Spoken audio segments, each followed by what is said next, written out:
France Maghreb 2. LGF, le grand forum. Bonjour à tous et bienvenue, ravi de vous retrouver. Nous sommes mercredi et nous sommes aujourd'hui le 12 septembre. J'espère que vous allez tous bien. Monsieur Kaya, bonjour. Bonjour Christophe, bonjour à tous. Bonjour Monsieur Nadir Kaya. Pour ceux et celles qui ne l'ont pas vu hier, il était sur CNews dans l'émission de Pascal Pro avec Mohamed Bajrafil. Grosse émission hier matin. On a d'ailleurs passé dans le zapping hier l'extrait de l'échange musclé entre Bajrafil et Zineb Ezraoui. Hier, c'était intéressant. Mais elle était tellement intéressante parce que je pense qu'il y avait une opposition qu'ils n'avaient pas l'habitude. En off, ça s'est poursuivi? Ah oui, à chaque fois qu'il y a une pause, ça continue parce que les débats sont passionnants et je pense que certains médias n'ont pas l'habitude d'avoir ce genre d'opposition. Quand t'as un théologien comme lui qui est pertinent, ça dérange aussi. Bon, après moi j'essaye tout humblement avec ma petite voix des quartiers populaires d'essayer de glisser des choses. C'est pas évident, mais l'émission a été tellement apparemment à buzzer que le directeur adjoint de la rédaction est venu directement en personne saluer tout le monde et remercier tout le monde et nous remettre une carte. Ah oui, donc ça a bien buzzé quoi. Hein bon, c'était peut-être le but d'ailleurs, mais en tout cas saluons. Parce que le plateau était divers et ça fait plaisir à voir. Voilà. Il faut qu'ils aient l'habitude d'avoir des personnes comme nous qui puissions nous exprimer sur des sujets qu'ils ont souvent l'habitude de traiter sans nous avec des pseudos. Oui, absolument, des pseudo représentants, etc. Tout à fait. Voilà. En tout cas, c'était une belle émission. Je vous invite à la revoir d'ailleurs en podcast. Bien sûr, c'était hier, donc mardi 11 septembre, et bien sûr l'heure des pros sur CNews. J'en ai oublié presque hier et c'est dommageable de ma part, je m'en excuse par avance, de souhaiter une excellente année hégérienne 1440 à tous les musulmans, puisque depuis hier, effectivement, le 11 septembre, nous sommes entrés dans la nouvelle année hégérienne 1440, donc une excellente et très belle année à tous les musulmans du monde entier, au nom de toute l'équipe de la radio du Grand Forum de France Maghreb 2. Voilà, c'est fait et c'était en tout cas important de le faire, bien sûr. D'autant plus que il y a les fêtes de Ashura qui arrivent là à grands pas dans 11 jours. C'est ça, on a dit. Ouais, c'est ça. Bon, et voilà. Donc bonne année encore une fois à tous et toutes. Et puis alors c'était la grosse nouvelle de la journée, on l'a appris, la disparition de Rachida. C'était en début d'après-midi, Rachida à l'âge de 59 ans qui nous a quittés, mort dans son sommeil d'une crise cardiaque. L'un des grands succès qu'a révélé Rachida avec carte de séjour à l'époque, c'était Douce France. Rachida qui, je le rappelle, nous a quittés à l'âge de 59 ans d'une crise cardiaque dans son sommeil chez lui en proche banlieue parisienne. Donc disparition donc de Monsieur Rachida. On en écoutera évidemment d'autres chansons au cours de cette émission parce que c'est un chanteur qui a certes beaucoup de reprises à son actif. Il a fait partie du collectif 1, 2, 3 Soleil et carte de séjour, ce qu'il a révélé bien sûr, et bien entendu quelques compositions qu'on connaît moins et on va essayer de vous les faire découvrir au cours de cette émission. Bienvenue à tous sur France Maghreb 2. Je suis ravi d'un plateau vraiment extrêmement varié aujourd'hui. Vous l'avez entendu tout à l'heure, Monsieur Nadir Kaya est là. Je vais accueillir la reine des audiences, Madame Fatima Wassak. Bonjour Fatima. Bonjour Christophe, j'étais là depuis un bon quart d'heure. Je sais, non mais bien sûr, non. On a l'impression que je suis arrivé en retard. Non, du tout, c'est pas ton genre. Avec nous aussi Monsieur Nassim Lachlach. Bonjour Monsieur Nassim Lachlach. Bonjour. Comment ça va? Très bien. Toujours chargé de la politique de la ville à Fontenay-sous-Bois? Toujours, ça n'a pas changé depuis la semaine dernière. Parfait, nickel. Et je vous présente Madame Anissa Miziti. Bonjour Anissa. Bonjour Christophe. Bienvenue et je suis ravi de t'accueillir en tant que future chroniqueuse. Bah j'espère. Ah bah écoute, c'est l'examen aujourd'hui. C'est l'épreuve d'examen, c'est ça. Une note à la fin. Alors justement, vous allez être, tu vas être soumise, j'allais dire au cours de ton avis tranché, par des experts en la matière, qui vont pouvoir nous dire un petit peu ce qu'ils ont pensé. Tu nous proposeras à 17h30. L'heure est notée. Et donc tu vas nous parler de quoi dans ton avis tranché? Alors je vais vous parler c'est un petit, de l'actualité en général. Il y a quelques années, de l'intoxication, de l'info aussi, du traitement de l'information en France. Donc c'est assez divers et varié. Très bien. Nassim, avis tranché aussi pour toi dans une petite demi-heure. On va parler d'un espèce d'hommage aux militants, c'est ça? Un petit hommage parce que donc faut que les auditeurs et les auditrices sachent que le temps est compté aussi, qu'on doit pas faire des chroniques de 6 minutes. Ah non. Donc dans le temps donné, je vais essayer de rendre hommage à des militants passés et présents aussi. Ouais. Je trouve qu'on est souvent ingrat par rapport à ces derniers, qu'on est très facilement critique, j'en fais partie aussi, et que des fois c'est bien aussi de prendre un peu de hauteur, de recul et de les remercier tout simplement. Oui, ça c'est bien de le faire, très bien. C'est noté. Alors, question du jour aujourd'hui d'un sujet qui moi me scandalise et pourtant est repris par quasiment personne. Je vous parle d'un cas d'un député qui a été élu dans la première circonscription de l'Essonne, à Évry. L'ancien maire d'Évry, monsieur Manuel Valls, qui a été élu, vous vous en souvenez d'ailleurs, avec des... En tout cas, au niveau de ses adversaires, tricherie, il y a eu appel, etc. Bon, il est donc resté député. Sauf que monsieur Manuel Valls, aujourd'hui, a le titre de l'absentéisme record à l'Assemblée nationale. Il est en pleine lune de miel du côté de Barcelone pour essayer de convaincre ses futurs électeurs pour les municipales de 2019. Tout ça avec quoi ? Je vous le donne en mille, avec notre argent. D'où notre question d'aujourd'hui. Manuel Valls doit-il démissionner ? C'est la question que l'on vous pose et à laquelle vous répondez sur Facebook, France Maghreb 2, ainsi que sur Twitter, LGF officiel, et en nous appelant au 01 40 33 9000. Est-ce que c'est un véritable scandale, Fatima ? Manuel Valls, champion de l'absentéisme, qui est payé grassement en tant que député et qui va faire campagne à Barcelone dans les bras de sa nouvelle dulcinée. Oui, enfin, c'est pas vraiment un scandale parce que vu le personnage, on n'en est pas à un scandale près. Enfin, il incarne vraiment le scandale. À lui tout seul. Oui. Ça fait déjà une dizaine d'années parce qu'il y avait déjà, il y a plusieurs années déjà, un groupe qui s'appelait Faire valser Valls. Oui. Vraiment pour qu'il dégage. Tellement il incarne tout ce qu'il y a de vraiment dégoûtant dans la politique. Donc là, effectivement, enfin, quand tu disais il fait campagne à Barcelone avec notre argent, ce que tu veux dire, c'est qu'en fait, il est payé, il a des indemnités en tant que député, c'est pas rien. C'est 5-6 000 euros plus les frais, donc ça tourne autour de 10-12 000 euros. Donc 10-12 000 euros par mois, net d'impôts, etc., avec des retraites, etc. Et effectivement, il fait pas son taf, son travail de député à l'Assemblée nationale, et c'est dans ce sens-là que tu dis que voilà, il prend cet argent pour aller et puis le privilège des déplacements aussi. Oui, complètement, tous les frais. Donc ça fait partie. Je crois qu'il y a 6 000 euros de frais, etc. Oui, complètement. Tout un ensemble de tous les frais. Donc effectivement, c'est scandaleux. Ce qui est étonnant en réalité, c'est qu'il n'y ait pas de mobilisation pour que, alors pas simplement de ce coin en Essonne où il a été, enfin pas simplement de sa circonscription, mais de l'ensemble des habitants, français, quoi. Enfin voilà, parce que c'est un premier ministre et en plus il se contente pas d'être député de sa circonscription. Manuel Valls, c'est quelqu'un qui encore jusqu'à aujourd'hui a continué à avoir un discours politique sur les questions des quartiers populaires, d'islam, etc. Donc il continue à être nocif. Il continue à faire son travail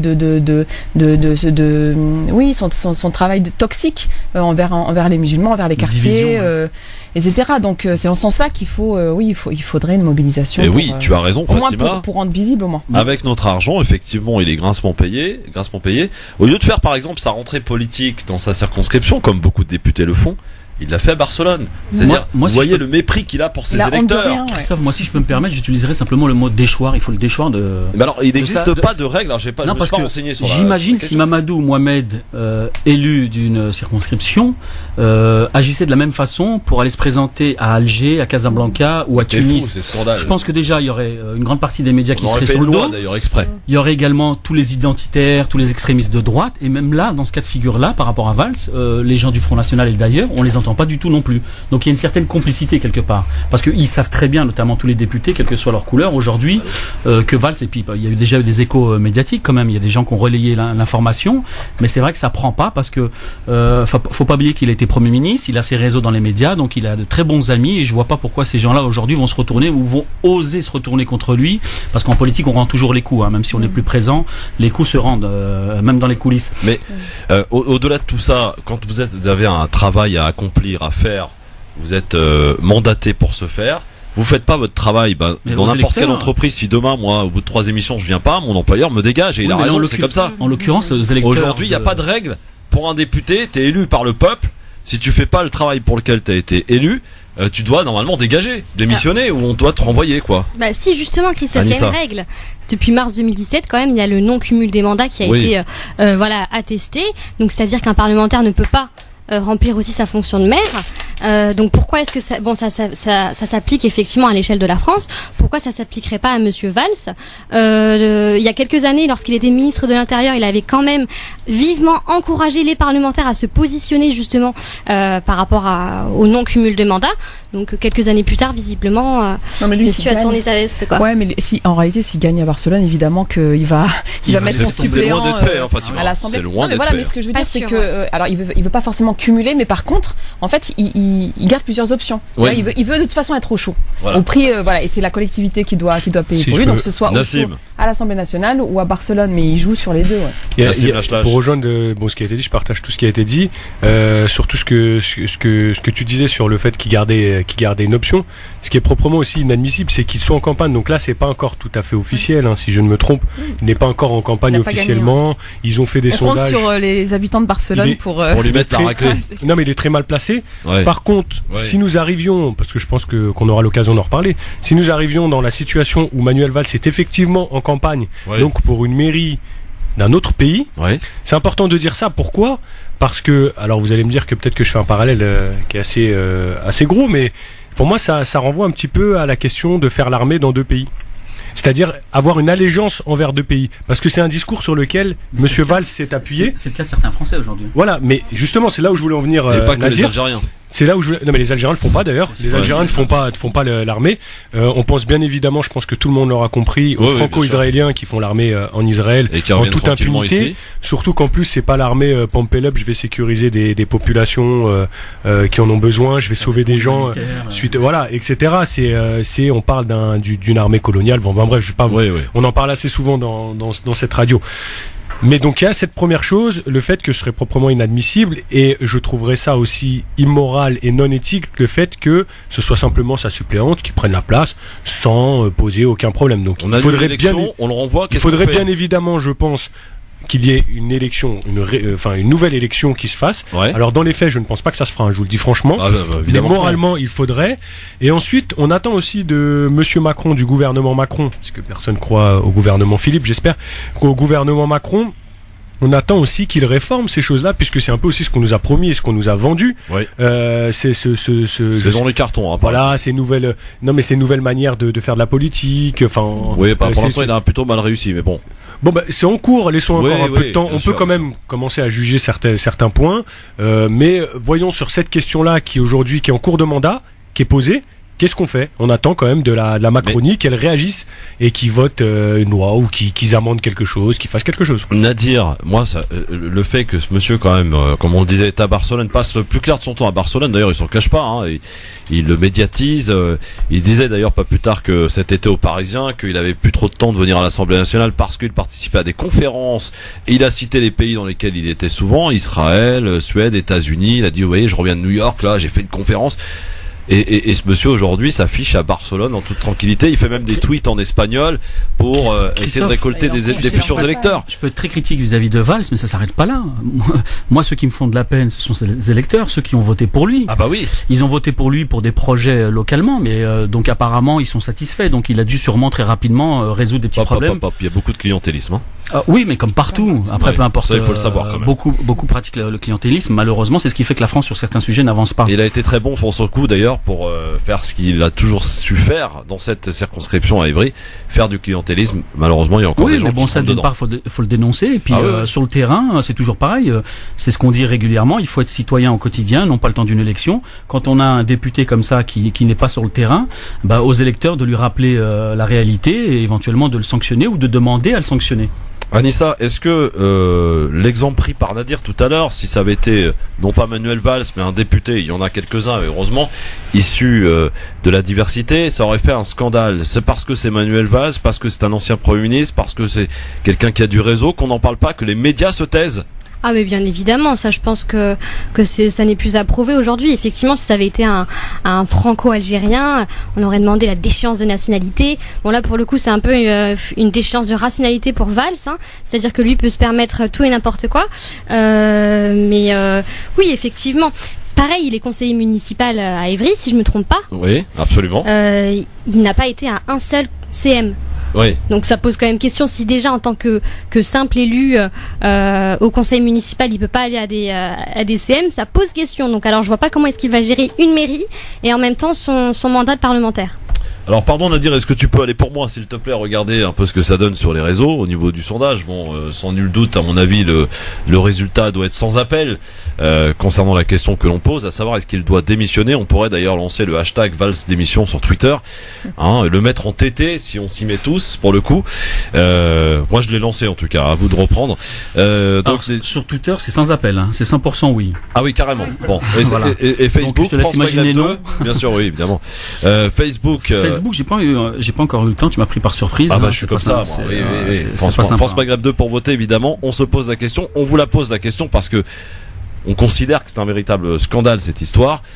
Qu'on aime ou qu'on n'aime pas Manuel Valls, il a été élu et il doit normalement bien travailler. On va pas se battre non plus pour qu'il reste. Non, du tout. Justement, on essaie. Par contre, à Barcelone, c'est vrai que c'est pas une bonne nouvelle pour les Espagnols parce qu'il y a vraiment des mouvements sociaux là-bas très importants. Il y a des choses qui avancent, et en particulier dans cette région de Barcelone. Donc vraiment, c'est une malédiction qui leur arriverait s'ils venaient à passer. En plus, ils représentent vraiment là pour le coup le courant. Voilà, de toute façon même dans sa famille, le courant franquiste, quoi, enfin réactionnaire, fascisant, etc. Donc ce serait pas du tout une bonne nouvelle. Espérons qu'ils perdent. 95% des gens sur Facebook France Maghreb 2 pensent que Manuel Valls doit démissionner. Mais je sais pas à quoi sert le président de l'Assemblée nationale s'il n'est pas capable de faire respecter. Il vient d'arriver, il faut lui laisser le temps parce qu'il était traumatisé sur le fait qu'on l'accuse d'être une femme. Ah oui, vous avez vu Richard Ferrand qu'il n'était pas une femme, qu'il n'était pas une dame. Ouais. Déjà, faut lui laisser le temps de se remettre. C'est ça. Bon, en tout cas, vous continuez de répondre bien sûr. Et puis, si vous êtes un éventuel électeur de cette circonscription, est-ce que vous vous sentez trahi par votre candidat? Vous avez peut-être voté pour lui d'ailleurs ou non. Eh bien, vous nous appelez si vous le souhaitez au 01 40 33 9000. Pour ce faire, vous n'hésitez pas. Dans un instant, un avis tranché signé Nassim Lachlache, et on va rendre hommage, messieurs dames, aux militants. Un petit hommage bien sympathique signé Nassim Lachlache qui est avec nous sur France Maghreb 2, ainsi que Anissa Amiziti, Nadir Kaya et Fatima Wassak jusque 18h avec vous.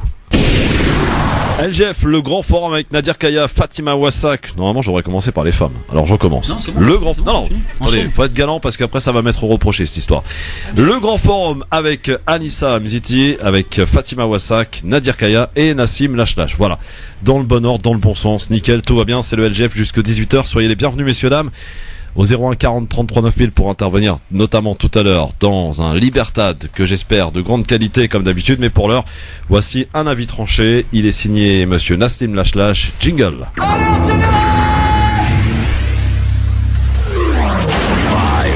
3, 2, 1, 0. Si on fait quoi que ce soit, c'est la mise à pied. Alors piétinez-moi, allez-y. Alors, pourquoi j'ai dit une connerie? Non, ça peut arriver. Nassim Lachlache pour l'avis tranché tout de suite, et c'est un hommage aux militants que tu souhaites faire aujourd'hui, Nassim. Oui, donc aujourd'hui sera un hommage aux militants. Donc aujourd'hui, je commence sans voilà. Oui. Aujourd'hui, j'aimerais rendre hommage à toutes celles et ceux qui donnent de leur temps, à ne pas confondre avec cette valse dont nous parle Monsieur Brel qui dure 1000 ans, mais bien tout ce temps, dont toute cette énergie, tous ces sacrifices, tout cet amour donné pour une cause qui les dépasse eux-mêmes. J'aimerais rendre hommage à ces militants dont il nous est impossible de fixer l'âge du début de leur engagement.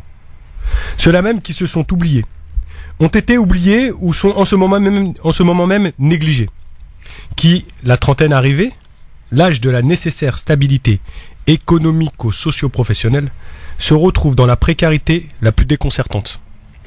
Oui, chers auditeurs, chères auditrices, j'inclus dans cet hommage ces militants dits 2.0, dont l'engagement est souvent critiqué et que l'on pourrait discuter. Je ne les oublie pas. Eux qui prennent de leur temps pour nous informer, pour vérifier, pour regrouper, sourcer et nous réinformer sur l'actualité. Les humanoïdes qui font le job de 10 journalistes et redonnent les lettres de noblesse de ce métier. Certains vont même jusqu'à couvrir Marche Blanche et autres mouvements populaires sur leur fonds propre, sans jamais rien réclamer, ni se plaindre de la couleur écarlate de leur compte en banque. Anciens ou nouveaux, sur le terrain ou sur le smartphone, parfois les deux, à l'initiative ou dans le soutien, je voudrais vous rendre hommage par ce texte et vous faire savoir que l'on vous voit, on ne vous oublie pas. Merci. Merci Nassim, c'est très bien en tout cas de l'avoir fait. Et là je m'adresse à un militant de grande date, Nadir Kaya. Oula, il y a plus vieux, il y a plus vieux. Non mais d'accord, mais bon, voilà, on peut dire que t'es le plus vieux d'entre nous. Nadir, c'est pas un secret pour personne. Viens, on fait une course, on va. Nadir, tu es un militant des premières heures, voilà. Donc peut-être pas des premières heures, mais j'étais sensible à ce qui se passait dès le début. Ouais, ce texte, il est un peu pour toi aussi. C'est ce que je disais à Nazim. Moi, quand il m'a parlé, quand il m'a dit qu'il allait évoquer ce sujet-là, moi j'ai pensé tout de suite au MIB parce que pour moi c'était les grands frères. Ce sont les premiers qui ont agi dans les quartiers populaires, notamment par rapport à l'immigration, aux problèmes liés à Pasqua et à la double peine, à toutes ces causes qui, pour moi, quand j'étais petit, je ne voyais pas la chose, mais je les voyais déjà militer, je les voyais venir dans mon quartier, notamment aux luttes à Gennevilliers, avec des banderoles et vouloir défendre des personnes qui étaient censées être expulsables. Et donc après, en ayant fait connaissance avec eux, moi je souhaite vraiment que les gens connaissent un peu l'histoire des quartiers populaires et notamment des luttes. Parce que si aujourd'hui on veut construire quelque chose de viable pour le futur, c'est toujours pareil, il faut connaître un peu son histoire, et notamment celle des quartiers populaires. Parce qu'il y a une histoire qui est méconnue et c'est ce qui fait qu'aujourd'hui peut-être on n'arrive pas à passer le relais à certains jeunes. Ouais. Il y a des jeunes qui sont impliqués, mais pour moi je suis toujours un peu attristé de voir qu'on n'y arrive pas réellement. Parce que les années 80, 90, il y a eu beaucoup de gens qui sont partis, qui sont morts, il y a eu beaucoup de sacrifices. Et quand on voit le résultat aujourd'hui, qu'on en arrive encore à taper sur les mêmes, quitte à nous traiter d'islamistes ou autre chose, parce qu'aujourd'hui c'est à la mode, mais en fin de compte on tape toujours sur les mêmes, sur les minorités, les gens qui sont pas capables de s'organiser de façon plurielle ou globale. On est organisé, il y a beaucoup de choses qui se font dans les quartiers populaires, mais c'est pas suffisamment impulsé et relayé auprès des moins jeunes pour créer une dynamique qui soit vraiment puissante et créer ce rapport de force dont beaucoup d'entre nous rêvent, parce que bon, même si on peut pas tous voir les choses de la même façon, mais face à ceux qui nous discriminent, ce sont souvent les mêmes, des politiques, aujourd'hui des médias aussi, mais globalement ce sont toujours les politiques, quelle que soit l'étiquette, qui nous tapent dessus et qui font de nous des citoyens de seconde zone à travers leur façon de nous voir et le manque de respect qu'ils ont pour nous et notamment pour nos parents. Fatima Wassak, militante également, concernée donc par ce texte. Cet hommage rendu par Nassim. Oui, et c'est vrai que ce qu'on disait tout à l'heure, c'est que c'est assez rare en fait les hommages envers les militants, souvent, et même y compris à cette radio, on a tendance à taper un peu sur les militants pour dire qu'ils font pas assez ceci ou pas assez cela. Non, mais je veux dire, c'est toujours plus facile de critiquer, c'est normal, négativement plutôt que positivement, c'est normal. Après, moi, je trouve qu'il y a quand même un vrai problème aujourd'hui de mobilisation de l'ensemble de la base, quoi. Enfin, on a quand même parce que des militants il y en a, et quelle que soit la question sociale, politique, il y a des militants. Ouais. Le problème c'est la mobilisation après des dynamiques sociales plus importantes. C'est vrai que là il y a une sorte de déconnexion souvent quand même des militants avec leur base entre guillemets, et on est souvent malheureusement hors sol. Donc il y a une vraie réflexion à avoir sur comment on fait pour que on soit tous militants en fait. Dès qu'on a un problème avec l'école, le travail, qu'en fait on devienne par nécessité, par urgence militant, et qu'on se contente pas simplement de regarder et de critiquer du coup positivement ou négativement un tel ou une telle pour agir à sa place, quoi. Puisque tu parles de l'école, pardon de te couper, mais samedi il y a un rendez-vous important. Oui, ça se passe à Montreuil, à l'initiative du Front de Mer, le syndicat de parents d'élèves que de parents, pardon, que tu présides, enfin tu co-présides. Oui, ça, on est plusieurs, on est plusieurs, voilà. et merci de faire le lien, parce que c'est vrai qu'il y a une vraie association d'idées, au sens où vraiment au Front de Mer, on essaie vraiment que tous les parents se réapproprient ces enjeux sociaux, politiques, puisqu'il s'agit de leurs propres enfants, il s'agit de leurs écoles aussi. Les écoles publiques sont nos écoles, mais c'est vrai qu'il y a cette idée déjà de former les gens, de se former, et c'est pour ça que samedi il y a pas mal d'ateliers sur c'est quoi les droits des parents, c'est quoi Parcoursup et tout. Donc ça on assume complètement. L'éducation sexuelle à l'école. Voilà le côté très on se met autour de la table et déjà on essaie d'avoir avant même d'avoir des débats, on essaie déjà d'avoir des informations précises, fiables, etc. Donc il y a tout ce travail là. Et puis il y a essayé de faire en sorte que les gens puissent se réapproprier ces enjeux là pour ce qui concerne leurs enfants, puisqu'ils en sont entièrement responsables, et qu'il faut pas laisser les institutions ou d'autres personnes gérer l'éducation de ses propres gosses, quoi. Donc effectivement il y a cette journée, ça aura lieu. Ça commence à 14h 14h, c'est samedi. À la Parole Errante, ouais, de 14 à 20. C'est au métro Croix-de-Chabot. Et les gens peuvent venir avec leurs enfants parce que voilà, puisque c'est les questions d'éducation, c'est quand même, on a prévu plein d'ateliers pour les enfants, ils pourront venir danser. Mais s'il n'y a pas d'enfants, on peut venir quand même. Bollywood, etc. Oui, il y a des ateliers pour les futurs parents, par exemple. J'ai pas entendu la blague de Alors ça, franchement, non. Je tiens à dire de manière très solennelle, non, parce que tu sais que ça nous est déjà arrivé. C'est quoi? Bon, de toute façon, dans les quartiers, c'est comme ça. Ah, mais les gens qui viennent, ils te laissent leurs enfants, tu les revois pas, ils reviennent 3 heures après. Non, ça, c'est interdit. Donc, non, mais en plus, il y a plein de choses, et pour les enfants, et pour les adultes. Donc, voilà. Et les gens qui n'ont pas d'enfants sont les bienvenus, également. Tous les acteurs de l'éducation. Voilà. À la Parole Errante, c'est métro Croix-de-Chabot. Il faut réserver? Bah, a priori, oui, mais franchement, bon, voilà. Bon, tout le monde est bienvenu, c'est une entrée, ouais. Vous venez de la part France Maghreb de Fatima Ouassar, c'est bon, vous rentrez. Anissa, les militants. Oui. L'hommage rendu par Nassim, donc aux militants, les militants aussi, parce que t'en es une aussi, à ton niveau, militante associative, oui. Étudiante en droit, je le précise. C'est ça, non mais c'est effectivement ce que disait Fatima, parfois aussi on est militant et souvent par obligation, hein, chaque siècle a son lot aussi de combats et c'est vrai que ces militants-là, parfois voilà, c'est à visage couvert, on ne les voit pas, mais ils dénoncent au quotidien justement toutes les choses, que ce soit du racisme, que ce soit vraiment chaque combat et le militantisme aujourd'hui, j'ai l'impression qu'on est parfois très dur déjà vis-à-vis de nous. En tant que militant et aussi par rapport à d'autres militants, bon, c'est une critique constructive le plus souvent, mais effectivement, ça fait du bien parfois aussi de leur rendre hommage. Merci Nassim, en tout cas de l'avoir fait. C'est bien de le faire de temps en temps parce que ces militants, qui sont d'ailleurs en grande partie bien représentés dans l'équipe intégrale du LGF. Chacun des chroniqueuses ou chacune des chroniqueuses, chacun des chroniqueurs sont des militants à leur manière.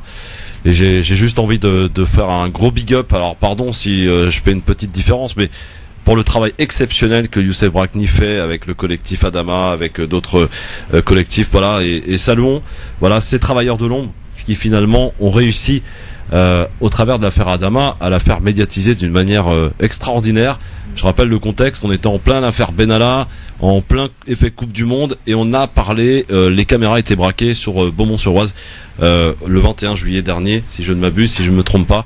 En tout cas, bravo à lui et bravo à toute l'équipe du LGF parce que ce sont de grands militants et ils croient en ce qu'ils font et ils sont là, c'est pas par hasard. Allez, dans un instant le zapping, messieurs dames, mais pour l'heure un peu de musique, hommage bien sûr à celui qui nous a quitté, grand chanteur Rachida à l'âge de 59 ans, d'une crise cardiaque. Et voici un titre que peu de personnes connaissent, ça s'appelle Mon Amour. Rachida dans l'une de ses nombreuses prestations avec le titre Mon Amour, Rachida, qui pour ceux qui nous rejoignent peut-être, qui sortent du travail, qui n'ont pas eu l'info, nous a quitté. On a appris sa disparition, décédée donc d'une crise cardiaque donc cette nuit à l'âge de 59 ans. Allez, c'est parti pour le zapping et on va parler de plein de sujets au travers du zapping. C'est les meilleurs moments qu'il ne fallait pas rater à la télé, à la radio et aussi sur internet. Allô quoi. C'est comme si je te dis t'es une fille, t'as pas de cheveux. Par exemple dans ce collège à Creil, 3 jeunes filles musulmanes. Elle n'est pas voilée parce qu'elle est libre. C'est ça la République. Aujourd'hui, on a des branleuses à 12 ans qui vous donnent des leçons. Il y a des nègres américains qui étaient pour l'esclavage. Elles sont l'étendard du pouvoir religieux. Va dormir pendant au moins 24 heures. Je suis pas venue ici pour souffrir, ok? Le zapping, les meilleurs moments qu'il ne fallait pas louper à la télé, à la radio. Alors, premier extrait, que vous allez devoir évidemment commenter toutes et tous. Invité de Bourdin ce matin, François de Rugy, vous savez, le tout nouveau ministre là, l'ancien président de l'Assemblée nationale. Eh bien, à propos du glyphosate, il maintient le cap. Écoutez. Glyphosate, pourquoi est-ce que vous êtes abstenu? Lors de l'amendement, parce que j'étais président de séance et le président de séance à l'Assemblée nationale traditionnellement ne participe pas au vote. Mais alors, vous connaissez ma position sur le glyphosate. J'ai toujours été évidemment pour la sortie de ce produit et pour dans les 3 ans. C'est l'engagement qui a été pris par le président de la République. Il sera tenu. J'en ai parlé avec le ministre de l'Agriculture qui est le premier membre du gouvernement que j'ai rencontré pour travailler ensemble, notamment sur ce sujet. Bon, donc dans les 3 ans, plus de glyphosate. Oui. Plus de glyphosate d'ici 3 ans, c'est ce que nous confirme François de Rugy. Est-ce qu'il y a parmi vous 4 eh bien des personnes sensibilisées plus à l'écologie, à ce produit qui est extrêmement dangereux, rappelons-le, le glyphosate, et qui est utilisé par beaucoup d'agriculteurs? Je pense qu'on est tous sensibles plus ou moins à notre niveau, mais effectivement. C'est déjà une promesse, hein. Non, mais je pense que de Rugy là, il ira nulle part. Si le précédent ministre n'a pas réussi. Parce qu'il n'a pas réussi, on est d'accord que c'est un échec. S'il n'a pas réussi, c'est pas lui qui va réussir. Parce que Nicolas Hulot a aujourd'hui plus de poids politique, médiatique et tout ce qui va avec que l'actuel ministre qui représente que lui-même en réalité. C'est-à-dire qu'il est issu en fait d'aucun parti politique, même si je remets en question la structuration politique telle qu'elle est faite dans le pays. Là n'est pas la question, c'est-à-dire que vraiment il représente rien du tout, c'est personne, rien du tout. Il représente, voilà, je ne sais même pas comment on peut devenir président de l'Assemblée nationale comme ça, c'est-à-dire qu'il n'y a aucune plus-value, ni militante, ni autre. Donc, la question après, c'est de savoir si on était sensible, oui. Oui, sensible. Fatima, le glyphosate, c'est quand même un produit extrêmement dangereux. Hein. Oui, alors ça me fait penser aux affaires, tu sais, aux décisions parfois de l'Union européenne en la matière, qui par exemple vont considérer que les boîtes de conserve, il faut plus consommer de nourriture, d'aliments qui sont dans les boîtes de conserve, parce que les produits utilisés dans les boîtes de conserve sont très très très nocifs pour la santé. Donc il y a des études, notamment de l'OMS, qui sont produites sur plusieurs années pour montrer à quel point il y a une toxicité au niveau des boîtes de conserve. Sur le coup, on va dire, puisque c'est toxique à ce point, on va interdire les boîtes de conserve. Et puis ensuite, on va réfléchir avec un cerveau capitaliste, en se disant oui, mais du coup, on va pas pouvoir faire autant de profits qu'on pourrait. Il y a énormément de stocks de boîtes de conserve, et du coup, on peut pas du jour au lendemain arrêter. Et du coup, on va plutôt décider de manière raisonnable, en tout cas la conception de la raison pour l'Union européenne, de manière raisonnable, d'avoir des échéances. C'est-à-dire, on va dire pas l'arrêt des boîtes de conserve aujourd'hui, mais on va se donner 10 ans, ou on va se donner 5 ans, etc. C'est-à-dire que tu vas manger du poison pendant 5-10 ans pour que les industriels, l'industrie agroalimentaire, aient le temps de se refaire sur autre chose pendant ces 5-10 ans, et le temps de reconditionner, et n'ait pas ces stocks comme ça qu'elle va jeter à la poubelle. Le glyphosate, c'est exactement ça. C'est-à-dire qu'on sait que c'est toxique, on sait que c'est nocif, mais pour ne pas se mettre à dos, pour ne pas vraiment se mettre à dos les agriculteurs qui utilisent, et qui, de leur point de vue, après c'est leur point de vue, ont besoin de cette de ce poison pour pouvoir toujours aller plus loin dans l'agriculture intensive, on va pas se mettre à dos, et on va se donner comme ça plusieurs années pour soi-disant arrêter progressivement. Voilà. C'est-à-dire que finalement, donc il a raison Hulot quand il dit il y a des lobbies. Mais évidemment, alors les agriculteurs, c'est le lobby. Non, mais c'est-à-dire qu'il y a l'enjeu écologique qui devrait être central, c'est ce qu'on nous dit à longueur de temps. En fait, est toujours au second plan par rapport à l'enjeu de croissance, l'enjeu capitaliste quoi. Et puis l'enjeu effectivement des lobbies, c'est-à-dire que les agriculteurs, mais comme par exemple les chasseurs aussi en France, sont très très puissants. Alors ce qui se passe avec Hulot quand même, c'est que c'est pas quelqu'un qui travaille ses dossiers, donc parce que lui il est arrivé avec son image de marque, quelqu'un de très populaire, etc. Donc lui il a cru qu'il allait arriver, qu'il allait plier le game, juste parce que c'est Nicolas Hulot qui passait sur TF1. Et en fait c'est pas comme ça que ça se passe en politique. C'est des arbitrages politiques. Donc il y a le ministre de l'écologie, mais il y a le ministre de l'agriculture aussi. Et le ministre de l'agriculture il se trouve que c'est un bosseur, il arrive, il bosse son truc et tout, qu'il a défendu son portefeuille comme on dit, et c'est pour ça que je me demande dans quelle mesure de Rugy, lui, comme c'est quand même plus quelqu'un dans les coulisses, dans le machin, parce que par exemple Hulot apparemment il s'entendait pas du tout avec son administration, avec le ministère, que ça allait pas avec les équipes, etc. De Rugy quand même il ressemble plus aux politiciens de base qui est comme ça dans les coulisses, qui dans les dossiers, dans les machins. Donc je sais pas dans quelle mesure il sera plus dans son élément que ne l'était Nicolas Hulot. Bon, rien d'autre à rajouter sur de Rugy, donc il maintient le cap d'ici 3 ans, donc on fait face à des lobbies, on a bien compris, et pourquoi pas dire maintenant, d'ailleurs on pourrait le faire maintenant. Alors, si demain on se dit on arrête le glyphosate, non mais demain. Quand même une petite chose Christophe, parce qu'on parlait de Nicolas Hulot, mais quand même il y a une chose, c'est le fait, alors quoi qu'on pense de Nicolas Hulot, les conditions de sa démission, donc toute la mise en scène, spectacle, etc., je me casse, je pleure et tout pour tout ça en fait, ça a quand même fait que, je sais pas si vous avez remarqué, mais on sent quand même que l'élection européenne va quand même se jouer beaucoup autour des enjeux écologiques. Absolument. Alors je sais pas si Jean-Luc Mélenchon est si écologiste que ça, etc., hein, mais justement je pense qu'il joue les deux, Mélenchon. Mais parce que tu te souviens la semaine dernière j'ai dit que c'était un peu opportuniste de la part de l'AFI, de France Insoumise. Apparemment Mélenchon ça fait longtemps qu'il pleure pour la planète, etc. Bon, ça faudrait peut-être vérifier, mais en tout cas le discours de Mélenchon par exemple à Marseille, c'était les 3/4 consacrés à l'écologie, et effectivement consacrés aussi à l'immigration, mais parce que justement je pense qu'il veut, c'est-à-dire que sur les migrants, ça va être catastrophique, la gauche, enfin France Insoumise, mais vraiment catastrophique, c'est-à-dire que je pense qu'on va vraiment pleurer lors des élections. Il y a un discours vraiment sur les, voilà, exactement, sur un discours très sécuritaire, réactionnaire, etc.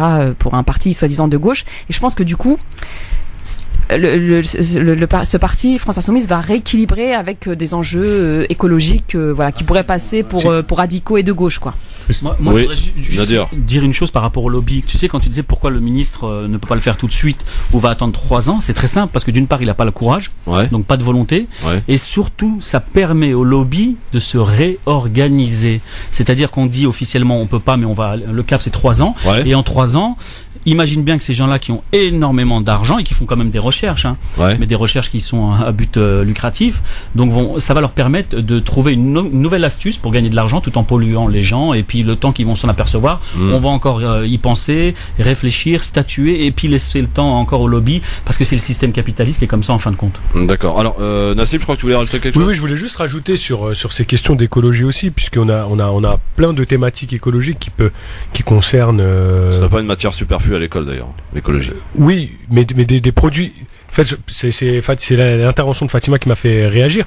C'est-à-dire des choses au quotidien qu'on consomme. C'est le plus grave, puisque quand on voit le niveau de cancer, je pense que dans 10 ans, on aura des rapports qui sortiront.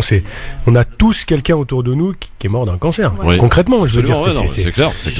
Donc, on communique peu sur ça, je trouve. On communique peu sur c'est extrêmement grave. Et là, je pense que c'est aussi un champ militant. Qu'il faudrait s'accaparer. Il faudrait vraiment alors je me mets bien sûr dedans, qu'on rentre dedans et qu'on développe des choses, parce qu'en fait on se rend pas forcément compte du lien qu'on peut faire entre le cancer, le type de nourriture, et aussi la question des quartiers populaires, ces choses qui nous animent tous, en tout cas la plupart des gens qui sont chroniqueurs ici, les quartiers populaires, de la défense des minorités, etc., etc. Et en réalité, le lien avec le cancer et d'autres maladies, voilà. Moi, je ferme la parenthèse. Ce que je voulais dire sur la santé, merci Nadir. Ce que je voulais dire, c'est qu'il y a aussi les perturbateurs endocriniens. Ça, c'est une chose. Mais il y a aussi, par exemple, tout ce qui est ondes, l'électrosensibilité, etc. Je pense au compteur Linky et Caspar, je crois, il s'appelle. Parce que des fois, je confonds avec Casper, le fantôme, donc j'espère que je vais pas écorcher. Caspar et voilà, qui est une politique qui a été lancée sous Hollande. Donc là, c'est en cours actuellement. C'est le remplacement, pour les gens qui sont pas au fait, c'est le remplacement des compteurs électriques par de nouveaux compteurs.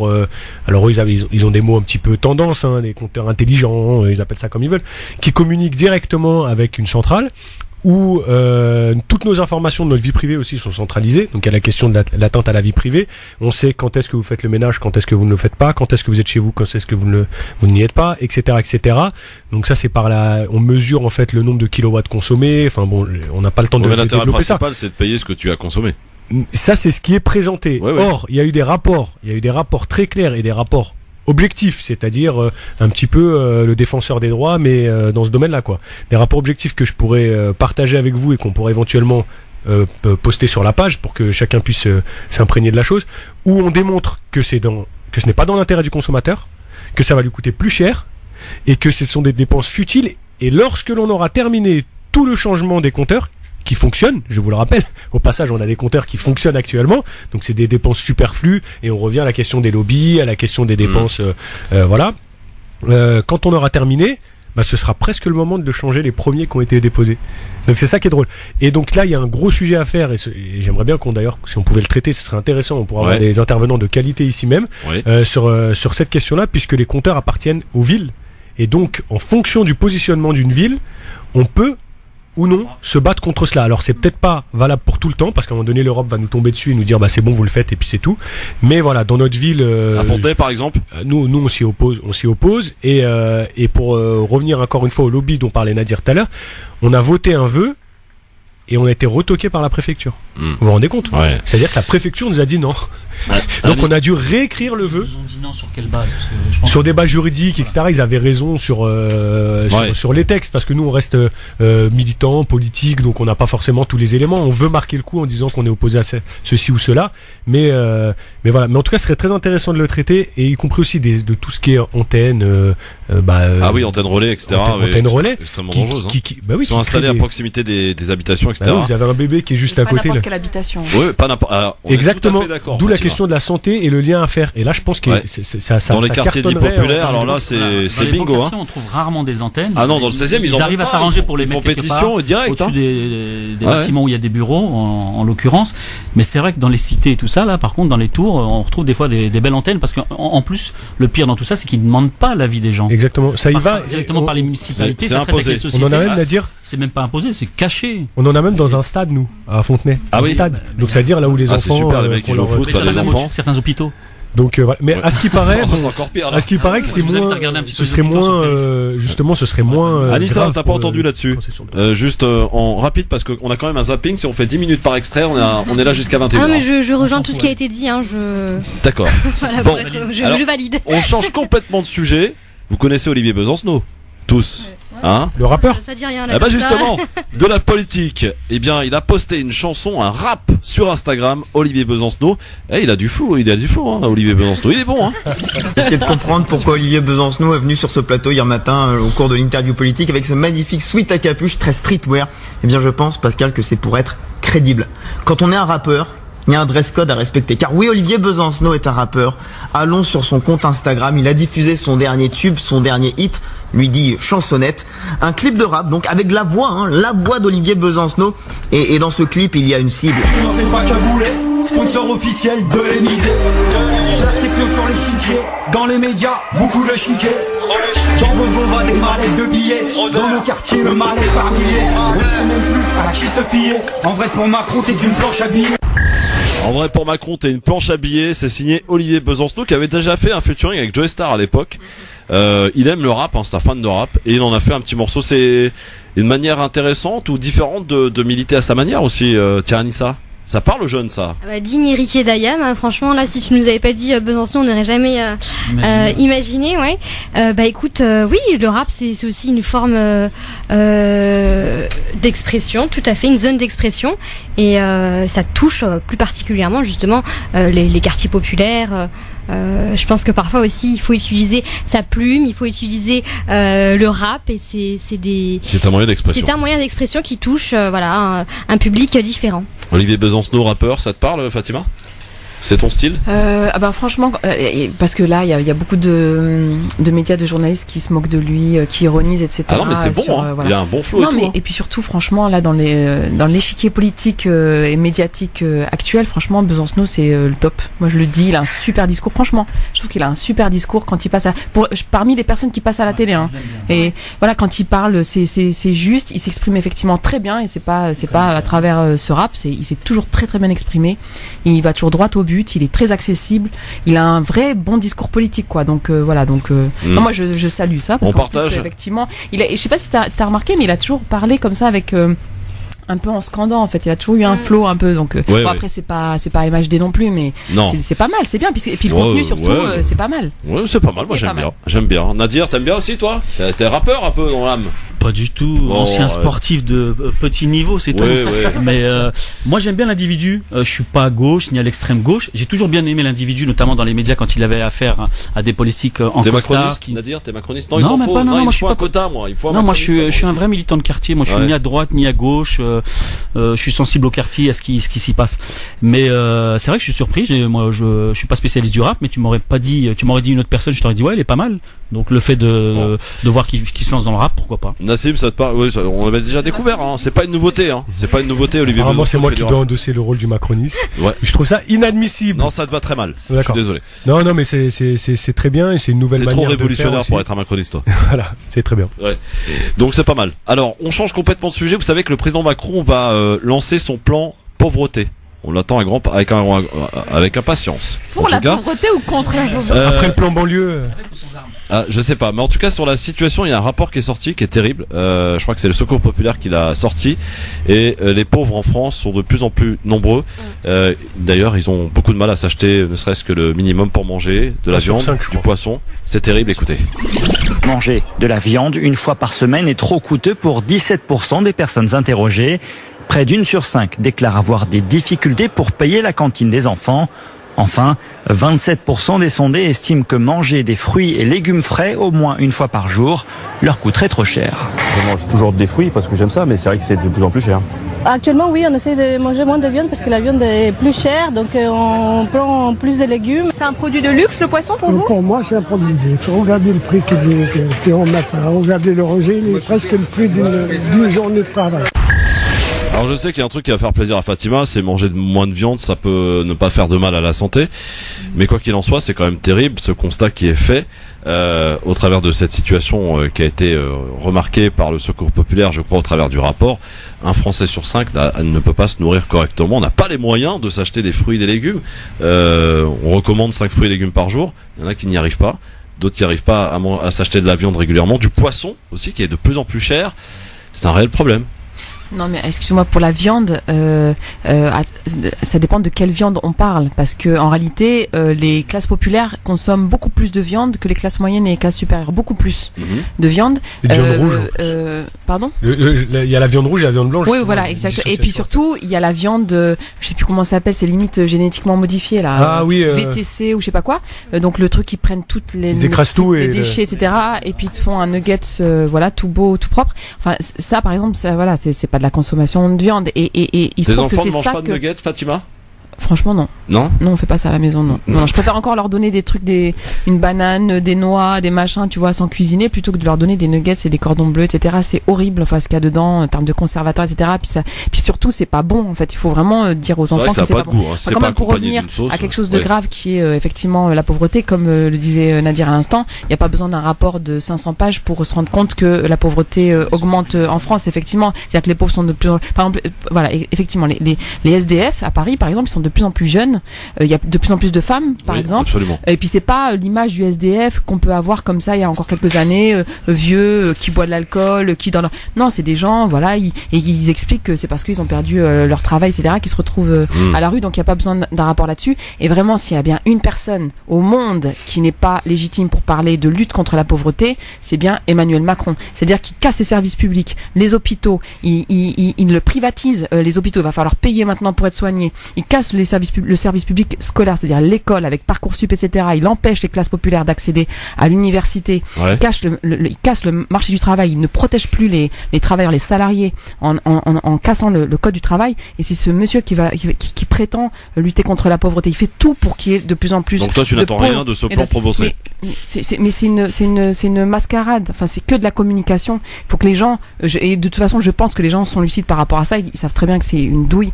Ils savent très bien que c'est pas, voilà, ils voient bien dans leur quotidien ce que fait ce gouvernement dans la continuité des autres. Hein. Je suis pas en train de dire que Macron est pire que Hollande, mais en tout cas il est pas du tout crédible pour lutter contre la pauvreté. Après, pour faire comme ça du spectaculaire caritatif comme il sait le faire, c'est-à-dire se prendre en photo, je sais pas, peut-être en donnant du riz à des petits, etc.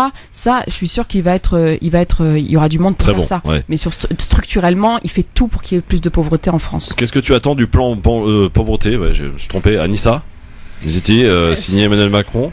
Ce que j'attends du plan pauvreté, c'est là, en fait, la conjecture actuelle, c'est que voilà, il y a un appauvrissement des pauvres. Hein. Je veux dire, la misère, il n'y a pas besoin d'avoir un plan pauvreté pour se rendre compte qu'aujourd'hui en France, c'est de mal en pis. La personne disait que le poisson, bientôt, ce serait un luxe d'en manger. On en arrive quand même là. Ouais, c'est cher le poisson. Hein. Il suffit de voir les prix, ça a fortement augmenté. Hein. Oui, ça a augmenté, oui. Les crevettes, le saumon, moi qui avais l'habitude d'en prendre. Ouais, alors non, c'est déjà un luxe, mais alors là, c'est même pas la peine, à moins de trouver des Saint-Jacques qui viennent de Chine. Après, il y a des niveaux aussi. Oui, en tout cas, c'est vrai que le poisson, c'est de plus en plus cher. Le poisson, pardon, il est de moins en moins bon parce qu'il y a le problème du poisson aussi. Parce que quand tu regardes le poisson, déjà, pour la plupart, il est élevé. Mais qu'est-ce qu'on mange, Fatima, alors? Parce qu'il faut redécouvrir. Les lentilles, c'est pas cher. Le riz, c'est pas cher. Enfin, il y a des associations. Les lentilles, ça fait pas rêver, quoi. Je suis désolé. Tu rigoles. Lentilles, non, mais c'est bon, mais ça fait pas rêver. Si, ça fait rêver. Il faut savoir. Voilà. Après, il faut réapprendre à cuisiner, les épices, etc., etc. Mais il y a plein de choses qu'on peut redécouvrir aussi. Je suis pas en train de dire il faut devenir bobo pour aux pauvres, tu vois, qui n'ont rien, etc. Je dis juste que peut-être ça peut être aussi l'occasion de réfléchir à une nouvelle manière de s'alimenter, parce que vraiment, de toute façon, il y a des choses qui sont chères effectivement, mais qui de toute façon ne sont pas bonnes pour la santé, vraiment. Et le poisson élevé, par exemple, et plus le poisson est énorme et moins il est bon, parce qu'il avale tout ce qu'il y a tous les déchets qu'il y a dans la mer, en fait. Donc ils ont retrouvé, par exemple dans le thon, les boîtes de thon là, ils ont retrouvé énormément de plomb, aluminium, etc. dans le.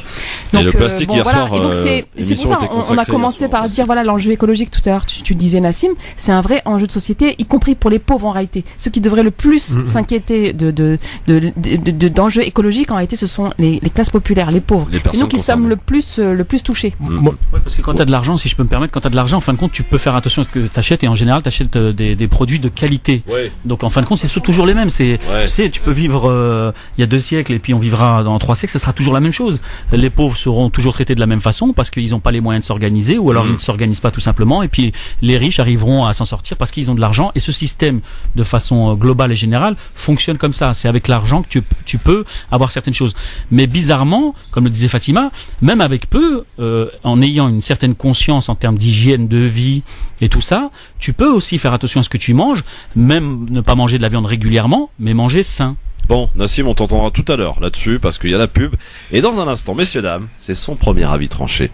Il est signé Anissa Mziti qui va nous faire un petit concentré de l'actualité. Va falloir trouver un titre. À tout de suite. France Maghreb 2, France Maghreb 2. Suite du zapping dans un instant sur France Maghreb 2 dans le grand forum avec une belle équipe aujourd'hui. Anissa Mziti, toute nouvelle, c'est sa props. Nassim Lachlache, Fatima Wassak et Nadir Kaya, les habitués du mercredi, j'ai envie de dire. Et bien sûr, on va découvrir le premier avis tranché en direct maintenant, celui de Anissa Mziti, et elle va nous faire un petit concentré. On se replace. Qu'est-ce qui se passe, Fatima? Tu fous le bazar là, c'est ça? Tu perturbes Anissa. Tu perturbes Anissa. C'est scandaleux ce qu'elle est. Je vois ce que t'es en train de faire. Il faut qu'elle le dise. T'es en train de la bisouter, c'est ça. J'ai compris. Jingle, c'est parti. 5, 4,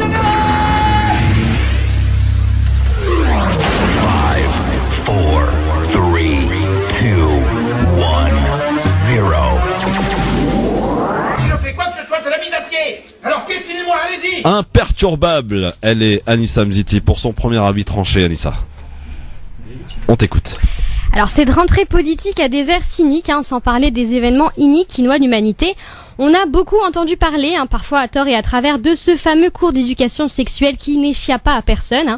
Alors panique à bord du gouvernail, les matelots quittent un à un le navire qui coule.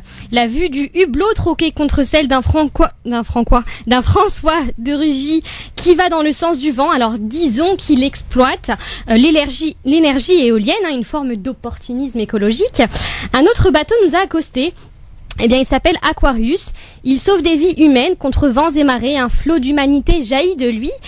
Un flot salvateur, mais pas pour Salvani, ni tous ces états de droit de stigmatiser qui mènent une politique anti-migratoire de non-assistance à personne en danger. Alors, à l'abordage, mais attention, hisser les voiles peut vous être fatal. Que ce soit dans une salle de sport, à la plage, à la piscine, chez le buraliste, chez le dentiste, chez le médecin, à l'université, au syndicat étudiant, au restaurant, dans l'hémicycle, à la crèche, accompagnant vos enfants. En somme, vous l'aurez compris, partout. Alors musulmans, soyez discrets, rasez les murs et vos barbes de hipster. L'heure est au grand replacement des choses, le jour où la liberté résidera dans le choix de porter ou non le voile, de se vêtir comme bon nous semble, que les porte-paroles autoproclamés des femmes musulmanes cesseront de bâillonner la parole de ces dernières. Ce jour-là, les foules auront du temps pour l'entendement. On va me taxer d'islamo-gauchiste ? En parlant de taxes, l'Institut Montaigne a pendu un rapport qui préconise une taxe halal.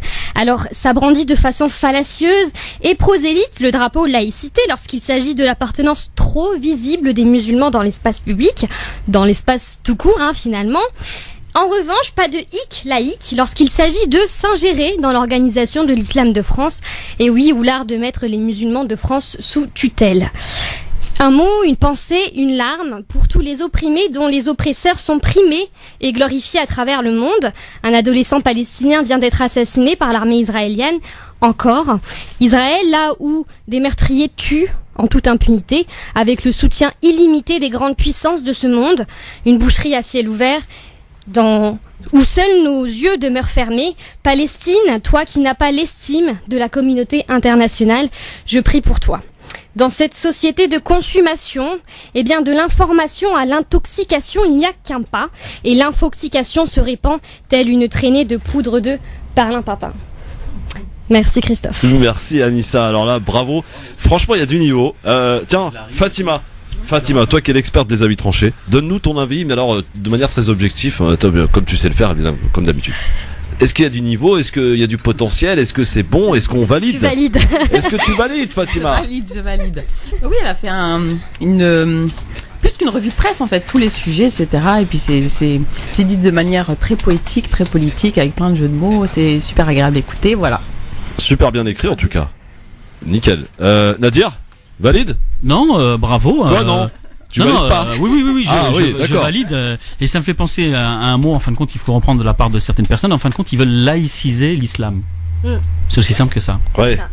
Non, ils veulent christianiser l'islam. C'est pas la même chose. Ça dépend. Attendez, premier point de divergence. Qu'est-ce qu'il y a? Je suis pas d'accord. Moi, je pense qu'il y a également aujourd'hui en France un vrai lobby qui est un lobby laïque et qui combat toute forme de religion visible, et notamment les musulmans, pour des faits aussi historiques, mais aussi une réalité aujourd'hui. Après, quand je dis christianiser l'islam, c'est au sens où faut voir aussi ce que l'Occident a fait de la religion chrétienne, en réalité de la religion tout court, c'est-à-dire le rapport à Dieu, la spiritualité, etc.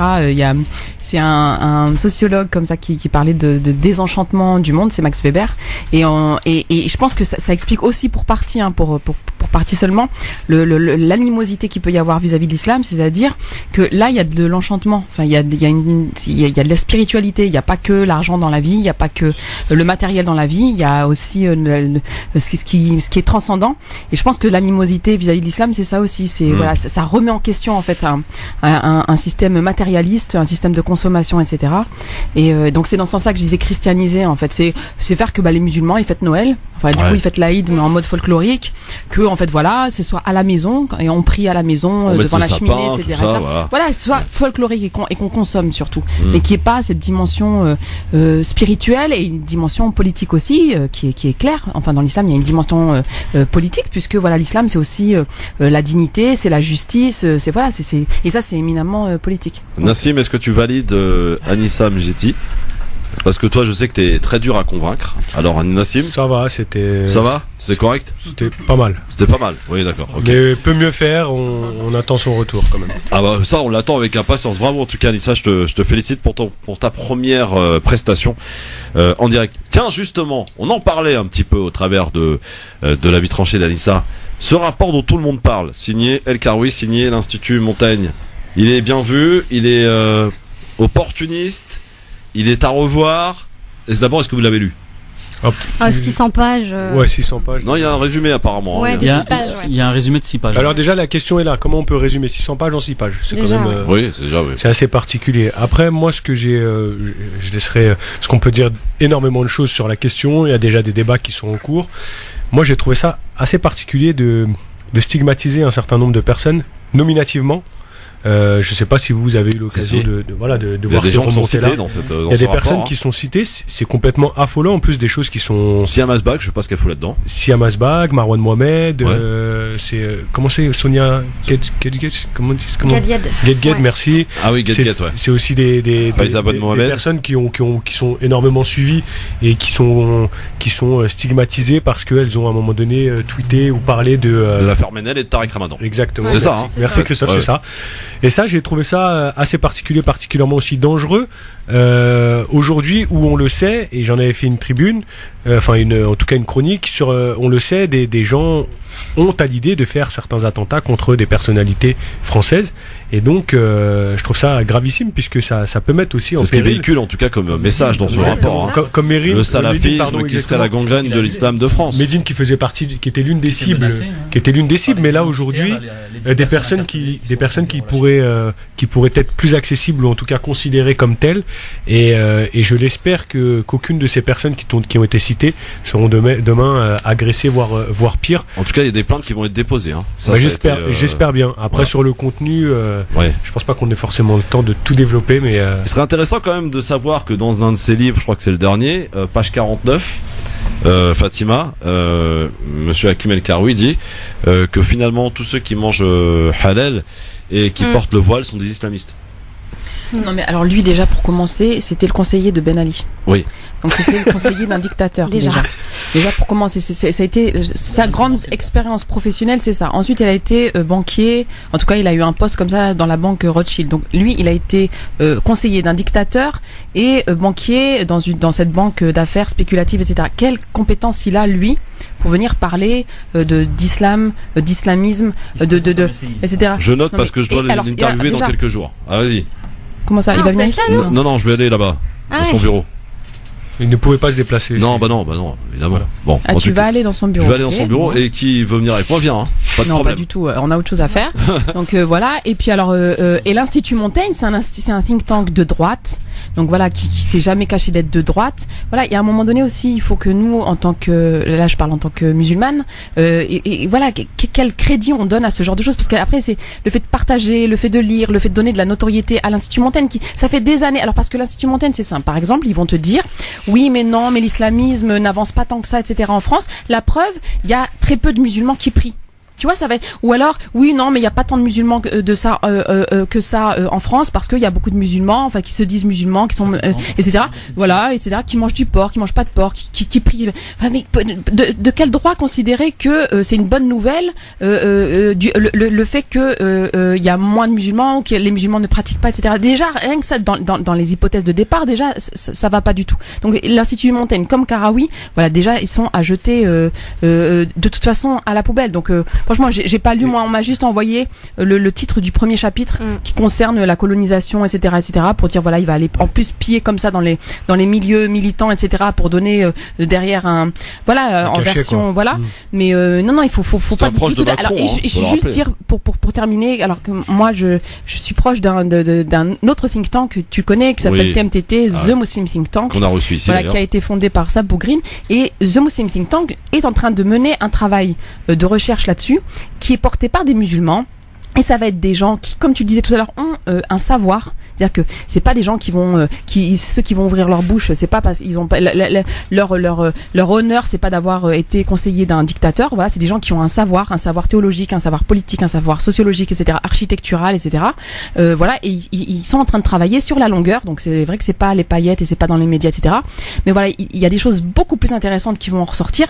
Et c'est là-dessus c'est par rapport à ça qu'on doit réfléchir, nous musulmans. Vraiment, c'est-à-dire essayer de nous connaître nous-mêmes, essayer de produire du savoir, etc. Parce que cite-moi un penseur musulman voilà, de renom en Europe aujourd'hui. Voilà, tout est fait pour qu'on n'ait pas accès nous-mêmes à ce que nous sommes, à notre savoir. Et mais il est en prison.